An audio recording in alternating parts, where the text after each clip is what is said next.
ಸಮಾಜದ ಉನ್ನತಿಗೆ ತತ್ವಪದಗಳು ಮತ್ತು ಕೀರ್ತನೆಗಳ ಮೂಲಕ ಶ್ರಮಿಸಿದ ಅನೇಕ ಸಾಧು ಸಂತರ ಸಾಲಿನಲ್ಲಿ ಮಹಾಯೋಗಿ ವೇಮನರು ಪ್ರಮುಖ ಸ್ಥಾನ ಹೊಂದಿದ್ದಾರೆ ಎಂದು ಸಾರಿಗೆ ಸಚಿವ ಹಾಗೂ ಮುಜರಾಯಿ ಸಚಿವ ರಾಮಲಿಂಗಾರೆಡ್ಡಿ ತಿಳಿಸಿದರು.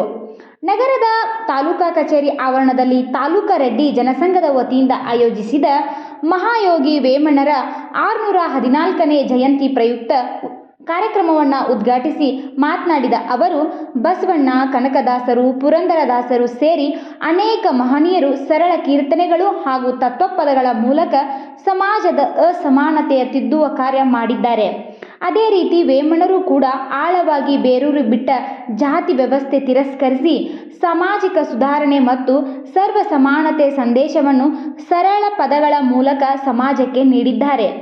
ಮಾನವ ಜನ್ಮದಲ್ಲಿ ಹುಟ್ಟಿರುವ ನಾವು ವೇಮನರ ಸರಳ ಪದ್ಯಗಳನ್ನು ಓದಿ ಅರ್ಥೈಸಿಕೊಂಡು ಅವರ ಆದರ್ಶಗಳನ್ನು ಜೀವನದಲ್ಲಿ ಅಳವಡಿಸಿಕೊಳ್ಳಬೇಕು. ಸರ್ಕಾರವು ವೇಮನರ ಜಯಂತಿಯನ್ನು ರಾಜ್ಯ ಮಟ್ಟದಲ್ಲಿ ಆಚರಿಸುತ್ತಿರುವುದು ಶ್ಲಾಘನೀಯ.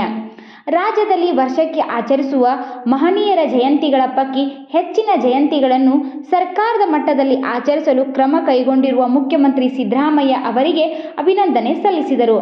ಶಾಸಕ ಶರತ್ ಬಚ್ಚೇಗೌಡ ಮಾತನಾಡಿ, ತಾಲೂಕಿನ ರೆಡ್ಡಿ ಸಮುದಾಯಕ್ಕೆ ಅನುಕೂಲವಾಗುವಂತೆ ಆನೆಗೊಂಡನಹಳ್ಳಿಯಲ್ಲಿ ಹೋಬಳಿ ಪ್ರದೇಶದಲ್ಲಿ ಸೂಕ್ತ ಜಾಗ ಗುರುತಿಸಿ ಕನಿಷ್ಠ 20 ಗುಂಟೆ ಜಾಗವನ್ನು ಭವನ ನಿರ್ಮಾಣಕ್ಕೆ ನೀಡಲಾಗುವುದು ಎಂದು ಹಾಗೂ ನಗರದಲ್ಲಿಯೂ ವೇಮನರ ಪ್ರತಿಮೆಗೆ ಸ್ಥಾಪನೆಗೆ ಸೂಕ್ತ ಸ್ಥಳ ಗುರುತಿಸಲಾಗುವುದು ಎಂದು ತಿಳಿಸಿದರು.